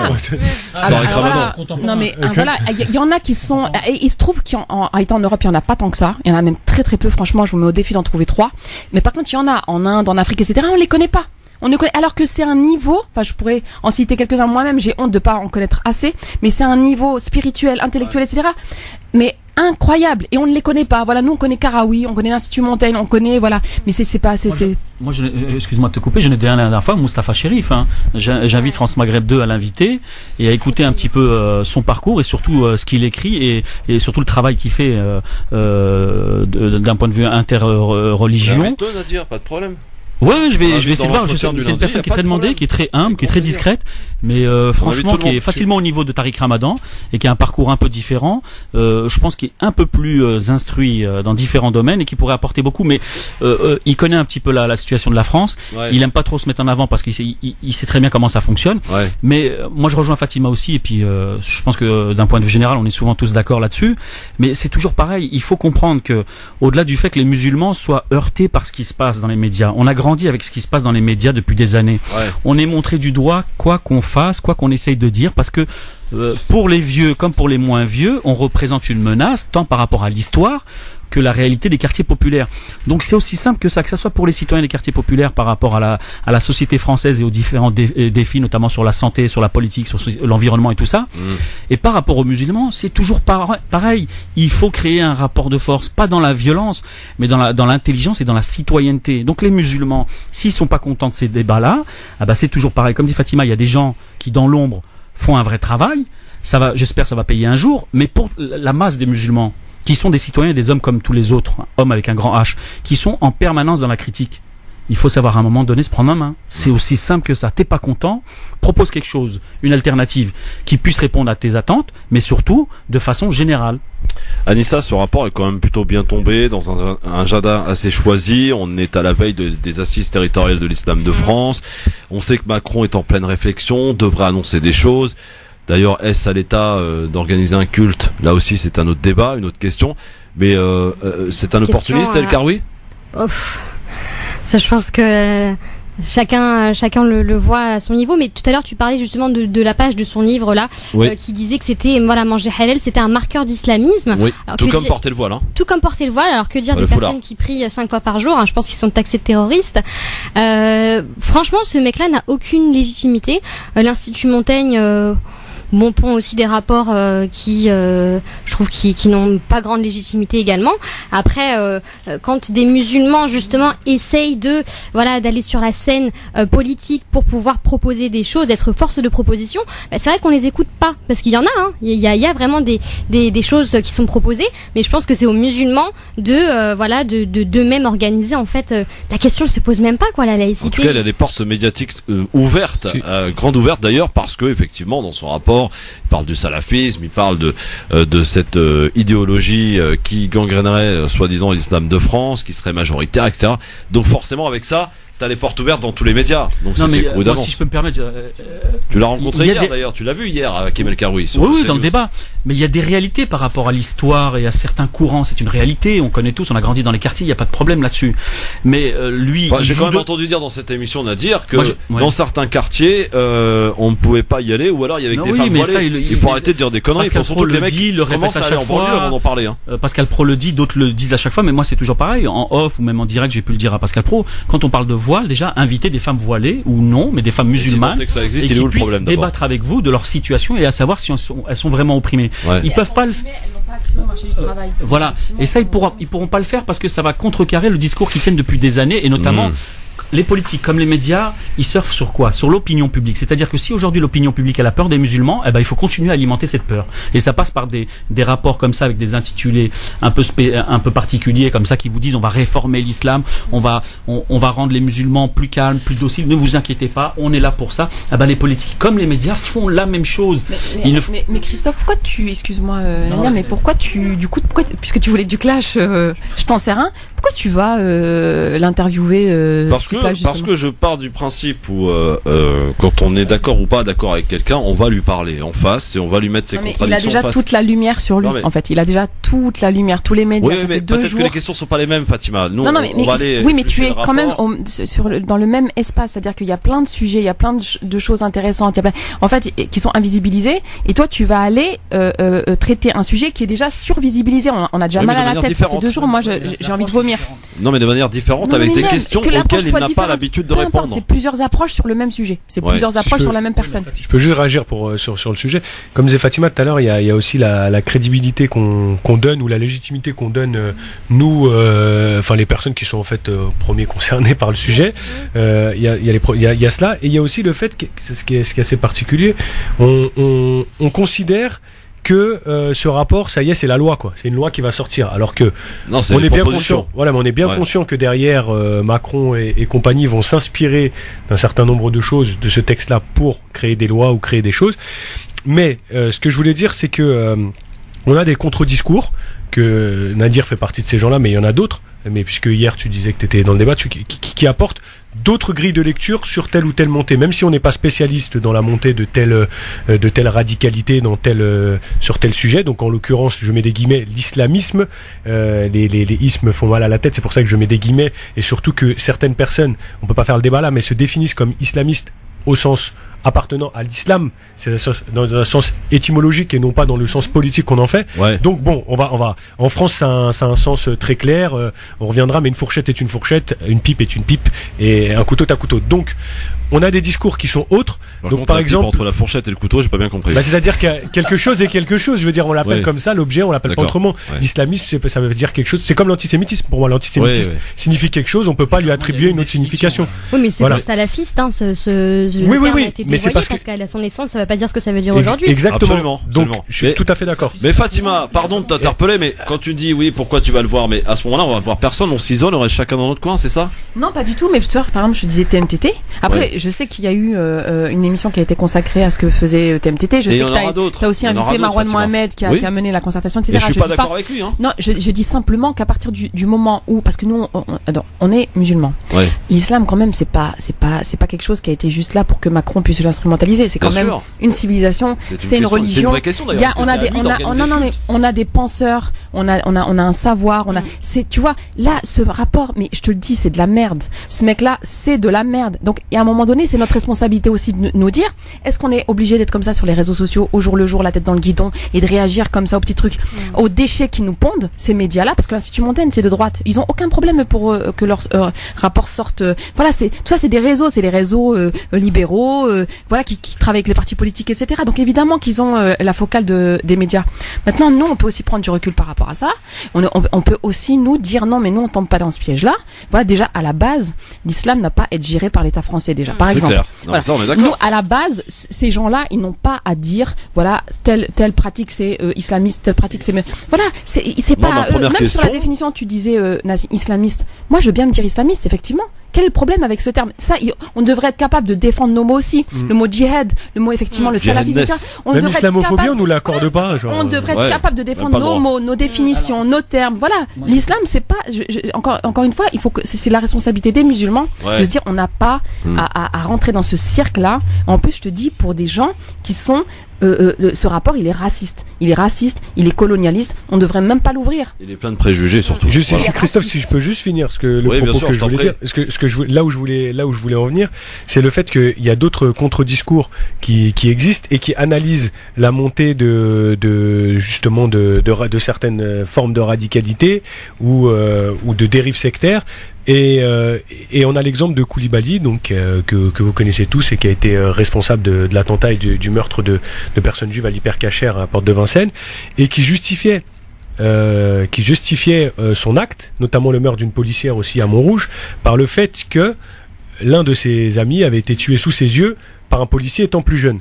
Alors, essayer de comprendre, on va pas faire du valse, ce n'est pas justifié, ce n'est pas pardonné ou quoi que ce soit. Non, la question n'est pas là. Ce que je veux dire, c'est que quand on regarde un exemple comme un autre, qui est celui-ci, on comprend que d'autres facteurs que ceux qui nous sont présentés par exemple dans ce rapport de l'Institut Montaigne, d'autres facteurs peuvent amener à telle ou telle situation. Et donc, ça répond aussi à la question que tu posais précédemment sur la question de la pauvreté.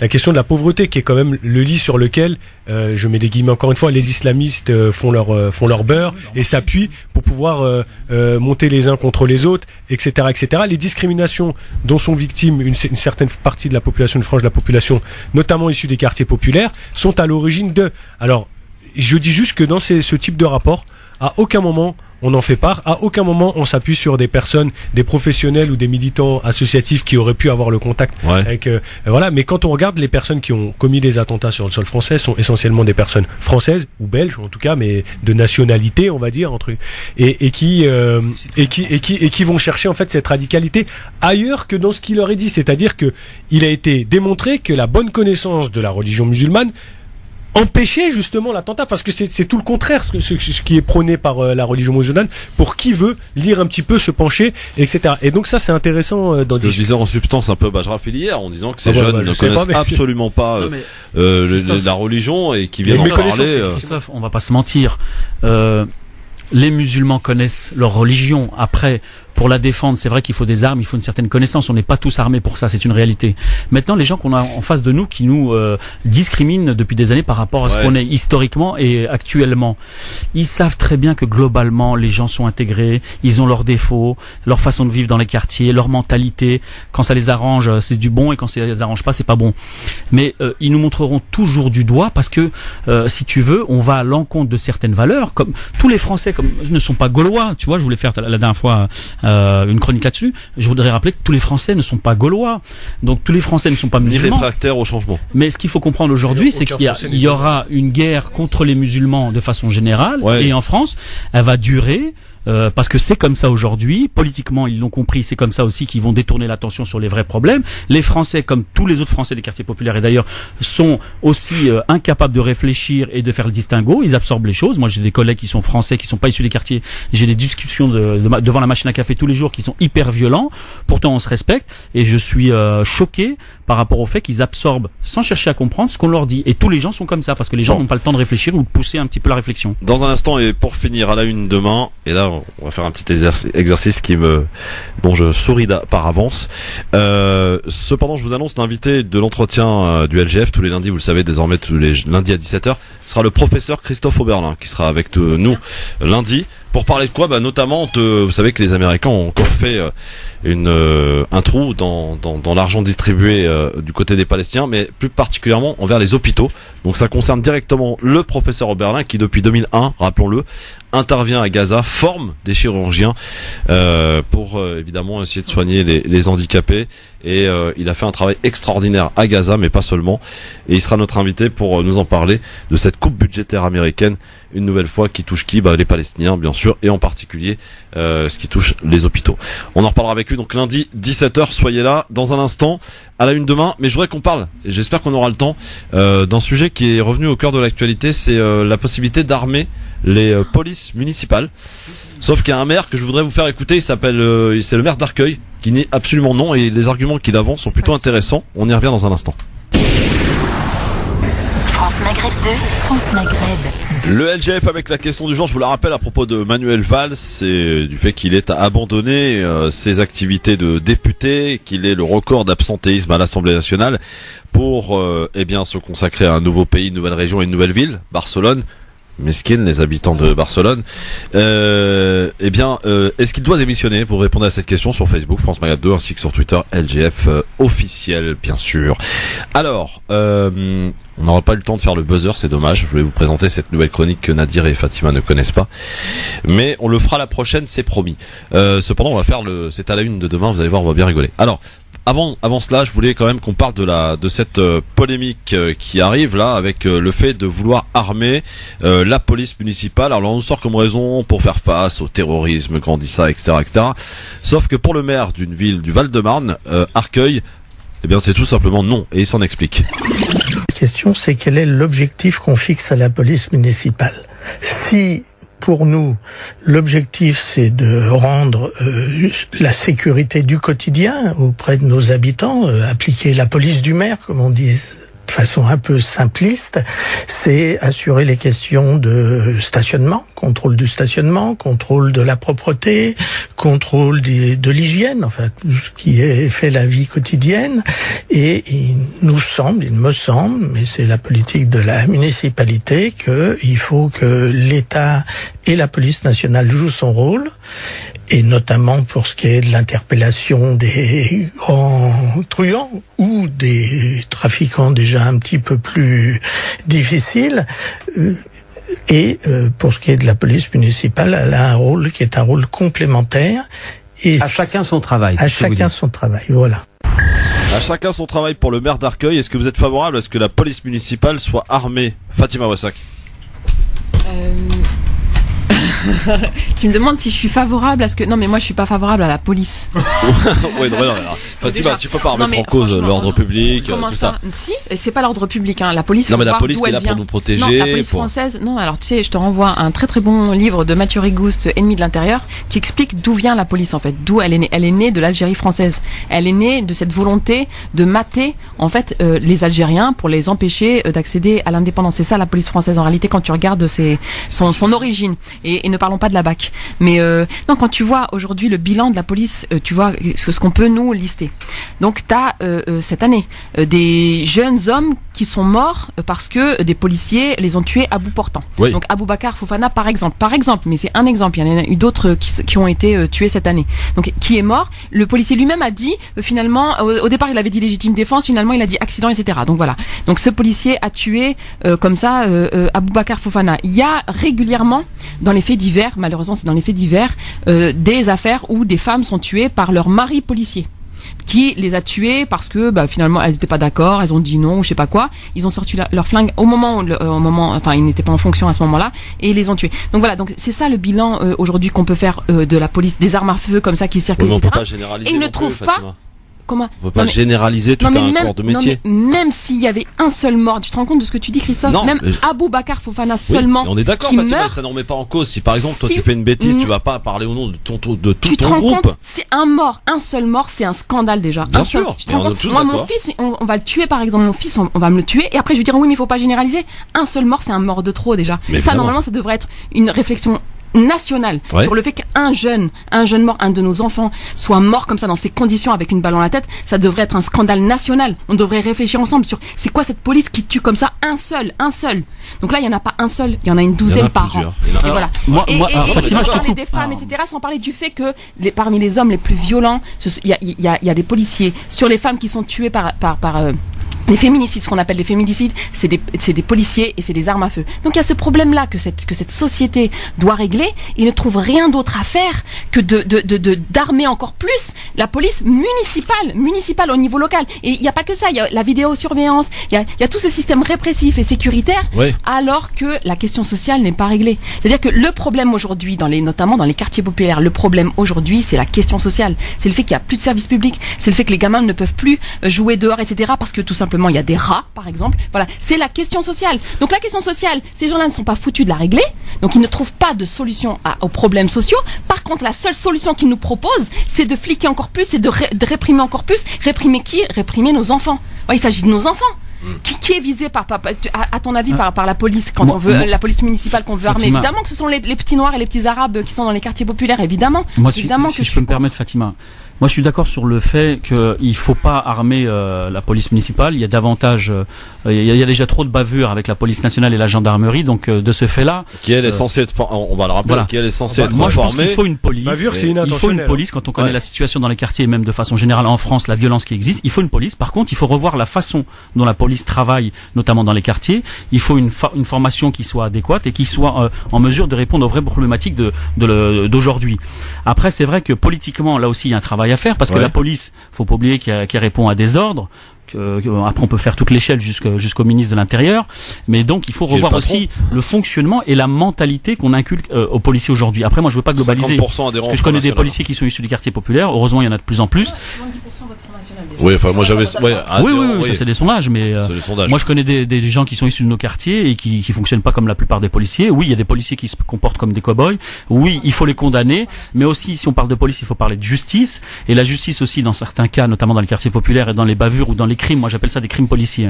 Dans les crimes policiers, la justice, elle a eu tort de ne pas statuer de façon tout à fait normale depuis 30 ou 40 ans sur des situations de crimes policiers. Et c'est ce qui fait qu'aujourd'hui, certains ont un dégoût de la police parce que la police fonctionne comme ça dans les quartiers populaires par rapport à certains policiers qui ont des comportements comme ça et qui sont couverts par leur hiérarchie. Et ça monte jusqu'au ministère de l'Intérieur et parfois jusqu'au président parce que les choses, comme le disait Fatima, ne sont pas prises réellement en considération. C'est ce qui fait qu'aujourd'hui, on continue de tuer des Noirs et des Arabes dans la plus tranquillité possible parce que les familles continuent à chercher la justice. Des fois, elles l'auront jamais. Absolument. Parce qu'il y a tellement de cas qui démontrent que tu peux te battre. Là, pour la justice, il faut de l'argent, il faut des moyens, il faut aussi des soutiens.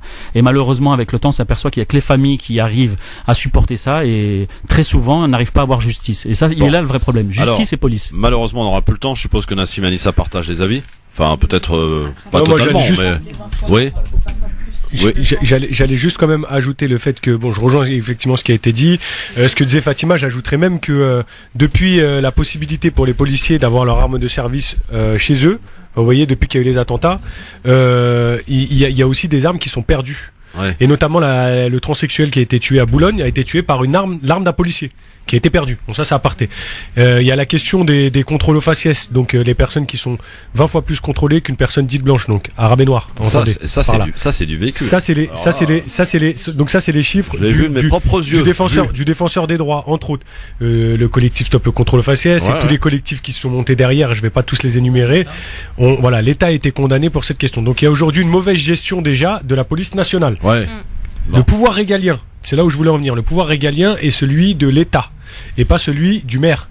Donc ce qui signifie que, alors en théorie, même si je rejoins comme ce qu'a dit Fatima, mais en théorie, la police devrait être impartiale et être rendue, l'exécution des lois, donc c'est-à-dire la mise en application des lois, devrait être appliquée de la même manière, de manière uniforme sur tout le territoire français. Ouais. Or, si nous avons alors je suis opposé en fait à l'armement, si nous avons une police municipale armée, ce qui signifie que d'un maire Front National à un maire Front de Gauche, à un maire UMP, LR, à un maire ceci, cela, PS, etc., nous n'aurons pas les mêmes orientations politiques et on aurait une police politique. Oui. Elle est la problématique aussi. La première ville à l'avoir fait, c'est vous savez où? C'est à Fréjus. Pas Fréjus, c'est l'autre, Béziers. Ce qui signifie aussi, oui, mon meilleur ami, etc., voilà, qui a fait une campagne atroce. Et ce qui signifie aussi, là je parle d'expérience, donc sur la question des conseils citoyens qui ont été montés donc dans les quartiers prioritaires, les quartiers politiques de la ville. Nous, on est avec 4 autres villes, donc c'est un peu compliqué dans la réforme territoriale qui a été faite, et notamment avec la ville de Villiers-sur-Marne. Donc Villiers-sur-Marne, Fontenay-sous-Bois, Champigny et Saint-Maur sont ensemble et ont des quartiers prioritaires. Dans 4 villes, 4 politiques différentes, hormis Champigny et Fontenay qui sont assez comparables, plutôt coco quoi. Ouais. 4 visions différentes. Le maire de Villiers a demandé donc aux conseils citoyens, qui sont des personnes, des habitants bénévoles complètement lambda, dans leur mission, ce qui n'est pas du tout prévu par le cadre de référence, ni par Passe en nous, etc., qui ont travaillé dessus. Il a demandé au culot de surveiller les mosquées. Vous imaginez? Donc imaginez un maire comme ça qui dispose d'une police municipale armée, les dérives qu'il pourrait y avoir. Et plus loin encore, les contrôles, les crimes, etc., etc. C'est pas leur travail, c'est pas eux de. Faut vraiment qu'on y aille. On est super en retard. Merci en tout cas Anissa, et j'espère te revoir très vite, ma chère Anissa. Fatima, on rappelle le rendez-vous, c'est samedi 14h à Montreuil, métro Croix de Chavaux. À la Parole errante. À la Parole errante, et on va parler école, on va parler évidemment de l'avenir de vos enfants. Avec Fatima Wassak, mais aussi avec de nombreuses spécialistes sur les sujets qui vont être abordés ce samedi, avec un beau goûter, il paraît. Hein. Ouais. Donc samedi, la Parole errante, 14h. Avec Hugo Paletta, Farida Ben Merabet, William Berouma, Christelle Gomis, ça sera animé, toute la journée sera animée par Gundo Diawara. Et c'est à Montreuil, on y sera. Nassim, c'est à côté de chez toi, t'as intérêt à venir. T'as pas d'excuses, t'as pas piscine. Bon, tout va bien. C'est à quelle heure? C'est à 14h. Bon, et bien bonne soirée à tous. Demain, autre plateau, Yassar Louati, Ramzik Mettiche, demain entre 16h et 18h. Bonne soirée à tous, pardon pour le retard, une nouvelle fois, je dois l'avouer. 18h04 sur France Maghreb 2, le rappel de l'actualité, le flash présenté ce soir par Marine Garel. Bonsoir et à demain. Bonsoir à tous. 6 personnes ont été interpellées et placées en garde à vue. C'est dans le cadre des enquêtes ouvertes pour dégradation ces derniers mois de commerce alimentaire à Lille. Des boucheries, des fromageries, des poissonneries. Ces personnes arrêtées sont véganes et elles ont souhaité garder le silence pendant leur garde à vue. Les auditions de la commission des lois au Sénat ont repris. Le chef de cabinet du président de la République, François-Xavier Lauche, a certifié qu'Alexandre Benalla n'a pas exercé ses fonctions de chargé de mission pendant sa suspension. La mort de Rachita, le chanteur âgé de 59 ans, allait avoir 60 ans le 18 septembre prochain. Il est décédé d'un arrêt cardiaque à son domicile des Lilas en région parisienne. Il était connu surtout pour son album 1, 2, 3 Soleil, interprété avec ses compères algériens Faudel et Raled. Il fuit l'ouragan Florence aux États-Unis. De longues files de voitures se forment près du littoral atlantique. Près de 1 700 000 personnes se dirigent vers l'intérieur des terres, dans les terres de Virginie et dans les 2 Carolines, alors que l'ouragan et ses vents à 220 km/h atteigneront les côtes américaines d'ici demain. Plus petit et plus à l'est, dans les Caraïbes, c'est une alerte orange au cyclone qui est déclenchée. La tempête Isaac soufflera demain sur la Martinique, la Guadeloupe, Saint-Barth et Saint-Martin, des vents qui pourront atteindre 120 km/h. Une nouvelle grève à Ryanair, elle ne concerne pour l'instant que l'Allemagne. 150 vols annulés, mais elles annoncent un débrayage pour toute l'Europe à la fin du mois. Le patron de la compagnie aérienne à Bakou prévient toutefois qu'il ne s'écrasera pas devant les syndicats qui demandent notamment une augmentation des salaires et la prise en compte de la totalité des heures effectuées. Les eurodéputés donnent leur feu vert pour réformer le droit d'auteur, qui doit mieux répartir les revenus entre les créateurs de contenu et les plateformes qui les diffusent. France Maghreb 2, service, info, musique, divertissement. France Maghreb 2. France Maghreb.